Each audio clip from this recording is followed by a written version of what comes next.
বাংলার মাটি হচ্ছে রামকৃষ্ণদেব, বিবেকানন্দ, চৈতন্যদেবের মাটি। এই মাটি আমাদের সবাইকে শিখিয়েছে নিজের ধর্ম পালন করো, অন্য ধর্মকে সম্মান করো। তাই যখন ভারতের সংবিধান বিরোধী ওয়াকফ বিল ক্ষমতার জোরে, সংখ্যার জোরে ভারতীয় জনতা পার্টি পাশ করাতে চাইছে, তখন মমতা ব্যানার্জির নেতৃত্বে আমরা যারা বাংলা থেকে নির্বাচিত সাংসদ, আমরা সেই সংবিধান বিরোধী বিলের গতকাল গভীর রাত অবধি বিরোধিতা করে এসছে।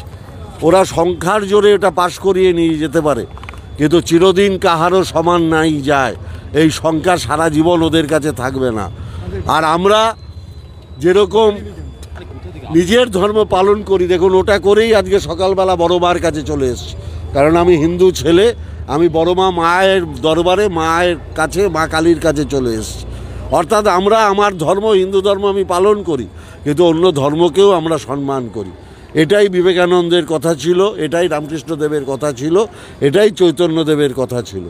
বাংলায় সেই হিন্দু ধর্ম চলে যে হিন্দু ধর্ম রামকৃষ্ণদেব বলেছিলেন যতবৎ ততবৎ, স্বামী বিবেকানন্দ বলেছিলেন জীবে প্রেম করে যেই জন সেই জন সেবিছে ঈশ্বর, চৈতন্যদেব বলেছিলেন হরে কৃষ্ণ কৃষ্ণ কৃষ্ণ হরে হরে।